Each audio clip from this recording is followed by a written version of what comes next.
Assalamualaikum warahmatullahi wabarakatuh. Perkenalkan kami dari kelompok 2 LPI 1A. Di sini kami akan membahas hasil diskusi tugas keempat kami yang beranggotakan yaitu Dira Diva Livia, Raihana Zuliani, Andini Heriani, Sefti Samaratul Jannah, dan saya Razwakila Irfan sebagai moderator. Oke, baik, langsung saja pembahasan materi akan dibahas oleh Raihana Zuliani.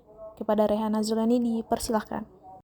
Halo teman-teman semuanya, di sini saya akan menjelaskan materi pokok pembahasan dari studi kasus yang kami ambil, yaitu konsep pendapatan nasional di bagian Gross National Product atau Produk Nasional Bruto yang disingkat dengan GNP. GNP merupakan indikator yang digunakan untuk mengukur nilai dari jumlah barang atau jasa yang dihasilkan oleh warga di suatu negara. Salah satu sektor yang mendukung GNP ini ialah sektor pertanian.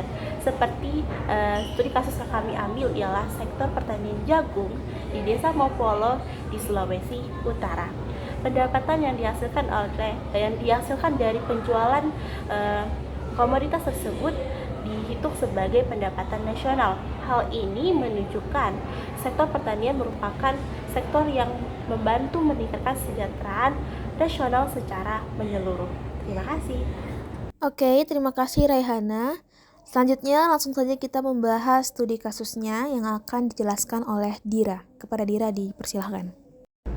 Jadi di sini langsung saja masuk kepada studi kasus di mana kelompok kami mengambil judul optimalisasi tenaga kerja dan modal dalam meningkatkan pendapatan petani jagung di Desa Mopolo, Mopolo Esa dan Ranoyapo.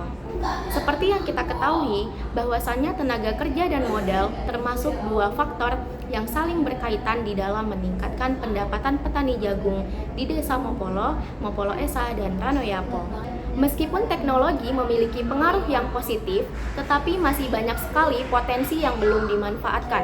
Maka dari itu, diperlukan kebijakan yang mendukung pengembangan kapasitas petani, seperti pelatihan penggunaan teknologi yang modern dan akses yang lebih baik terhadap modal, dengan diharapkan agar pendapatan petani dapat meningkat ketika berkontribusi pada kesejahteraan masyarakat di desa tersebut.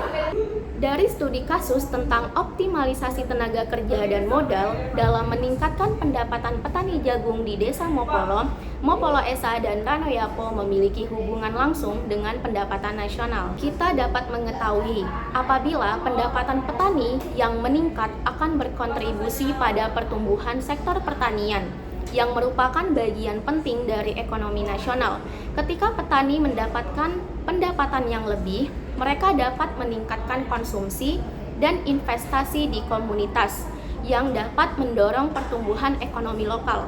Selain itu, peningkatan produksi jagung juga dapat memenuhi permintaan pasar, memperkuat ketahanan pangan, dan juga berpotensi meningkatkan ekspor. Secara keseluruhan, ini pastinya berkontribusi pada suatu peningkatan produk domestik bruto atau yang kita kenal sebagai PDB, yang termasuk dari konsep pendapatan nasional, dan kesejahteraan masyarakat juga dapat berpengaruh pada pendapatan nasional sehingga semuanya akan berjalan sesuai dengan semestinya. Oke, terima kasih Dira. Nah teman-teman, tadi kita sudah membahas tentang latar belakang studi kasus yang diambil yaitu pendapatan nasional.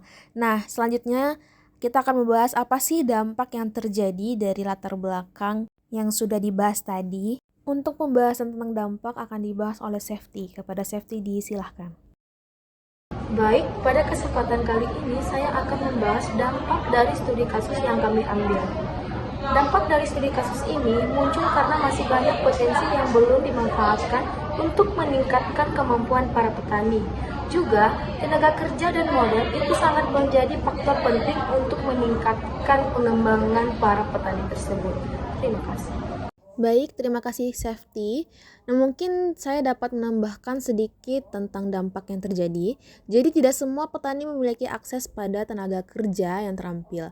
Nah, contohnya petani kecil mungkin tidak mampu membayar atau menarik tenaga kerja yang berpengalaman. Jadi hal ini memperlambat inovasi dan peningkatan produktivitas di sektor pertanian.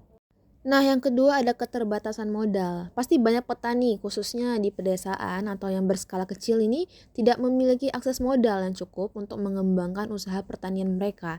Jadi mereka mungkin tidak mampu membeli benih berkualitas, alat modern, atau teknologi yang dapat meningkatkan hasil pertaniannya. Nah, jika produktivitas pertanian tidak meningkat, maka akan ada ancaman terhadap ketahanan pangan, terutama tuh dengan pertumbuhan populasi yang meningkat. Jadi ketiadaan modal dan tenaga kerja yang memadai bisa mempengaruhi pasokan pangan nasional. Nah, itu dia dampak yang terjadi dari studi kasus yang sudah dibahas. Selanjutnya saya akan membahas solusi yang dapat dilakukan. Baik, selanjutnya saya akan menjelaskan solusi dari studi kasus yang kami ambil. Yang pertama ada peningkatan tenaga kerja, yaitu memberikan pelatihan kepada petani jagung untuk meningkatkan keterampilan dan efisiensi tenaga kerja. Yaitu pelatihan ini dapat mencakup teknik budidaya yang lebih modern dan manajemen hasil panen agar produktivitas tenaga kerjanya ini meningkat. Karena hasil penelitian ini menunjukkan bahwa tenaga kerja berpengaruh positif dan signifikan terhadap pendapatan petani jagung.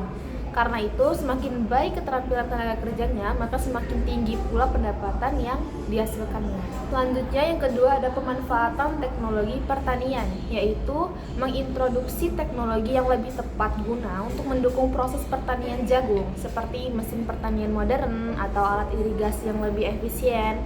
Nah, selain itu tuh penyuluhan mengenai penggunaan teknologi modern ini seperti alat pemanen otomatis dapat membantu meningkatkan hasil panennya. Karena walaupun teknologi ini tidak berpengaruh signifikan pada pendapatan dalam studi ini, peningkatan teknologi itu tetap berpotensi meningkatkan produktivitasnya jika diimplementasikan secara efektif. Selanjutnya ada pendapatan simultan tenaga kerja, teknologi, dan modal, yaitu mengintegrasikan program yang menggabungkan peningkatan tenaga kerja, adopsi teknologi, dan bantuan modal secara bersamaan. Nah, ini tuh bisa berupa program pemerintahan atau kolaborasi dengan pihak swasta yang memberikan akses ketiga elemen tersebut secara serentak. Nah, karena secara simultan tenaga kerja, teknologi, dan modal ini berpengaruh signifikan terhadap pendapatan. Jadi mengintegrasikan ketiga aspek ini akan memberikan efek sinergis yang lebih besar. Terima kasih. Nah, itu dia solusi yang dapat saya jelaskan.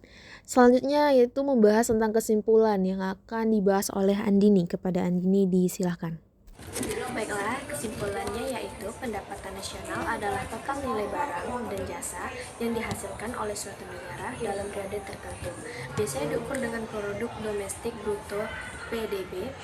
Dalam konteks studi kasus ini, optimalisasi tenaga kerja dan modal di sektor pertanian, khususnya bagi petani jagung di Desa Mopolo dan sekitarnya, dapat meningkatkan produktivitas mereka.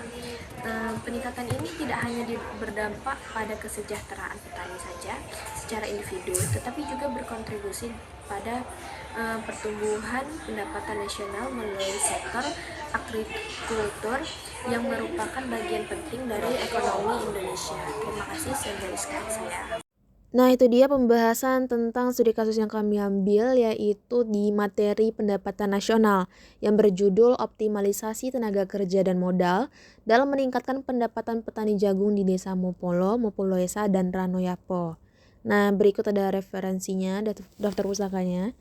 Dan jika teman-teman mempunyai pertanyaan, bisa langsung komen aja di kolom komentar. Kami menyediakan 3 pertanyaan. Terima kasih. Kurang lebihnya mohon maaf. Wassalamualaikum warahmatullahi wabarakatuh.